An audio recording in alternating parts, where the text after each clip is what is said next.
वंचित बहुजन आघाडीची घोषणाबाजी आपण सुरू झाल्याचं पाहतो। अमित शहांच्या विरोधात वंचित बहुजन आघाडीचे कार्यकर्ते या ठिकाणी घोषणाबाजी करतायत। त्यांचं काय नेमकं म्हणणं आहे तेही जाणून घेण्याचा आपण प्रयत्न करणार आहोत।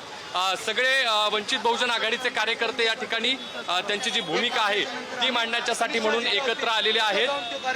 त्यांची भूमिका आपण जाणून घेऊ। काय म्हणणं आहे तुमचं? 20 तारखेला जे काही जंतर मंतरवरती हल्ला झाला त्या हल्ल्याचे जबाबदार हे अमित शाह आहेत। अमित शहानी जबाबदारी घेतली पाहिजे। अमित शहानी राजीनामा दिला पाहिजे। 150 मुलांवरती पॅलेट गन असतील, AK-47 असतील, अश्रुधुराचे नलकांडे असतील, हे पोलिसांनी कोणाच्या मागणी काय आता आहे तुमच्या सगळ्या परिस्थितीमध्ये? अमित शहानी गो बॅक झालं पाहिजे।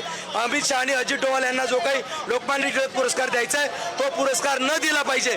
पुणे शहरामध्ये जे काही लोकशाहीर अण्णाभाऊ साठेला अभिवादन करायला ते त्यांनी आलं नाही पाहिजे। पुणे शहरातून गो बॅक झाले पाहिजे अमित शहा, ही आमची मागणी असणार आहे। आपण पाहतोय अन्य काही कार्यकर्ते आहेत, हातात तुमच्या संविधान दिसतंय, अमित शहांच्या निषेधाचा बॅनर दिसतोय। आज बैठलं असेल आम्ही संविधान भेट देण्यासाठी आलेलो अमित शहाला, ज्या संविधानच्या अधिकारावर तो बसलेला आहे, जो बाबासाहेबांनी संविधान दिलेलं आहे ते संविधान आम्ही भेट देण्यासाठी आलं।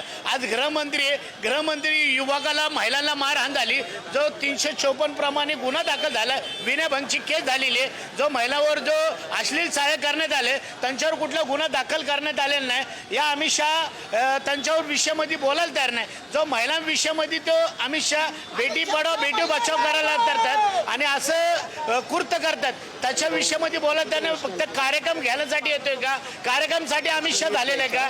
अमित शहा फक्त गृहमंत्री हे कशासाठी झालेले? फक्त कार्यक्रमाने उद्घाटन करायला का? युवक बेरोजगार पडलेले, पेपर फुटी चालू आहे, पेपर फुटीच्या विषयामध्ये काय बोलायला तयार नाही आहे। कुणावर गुन्हा दाखल झाला? फक्त युवक आणि आंदोलन करणाऱ्यावर गुन्हा दाखल होतोय का? आपण बघतोय की ही भूमिका वंचित बहुजन आघाडीची या ठिकाणी आहे।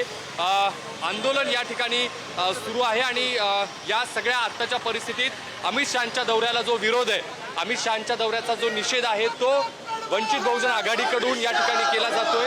घोषणाबाजी या ठिकाणी अमित शहांच्या विरोधात या सगळ्या वंचित बहुजन आघाडीच्या कार्यकर्त्यांची सुरू आहे। पलीकडे काँग्रेसचं मोठं आंदोलन या ठिकाणी आपल्याला बघायला मिळत आहे।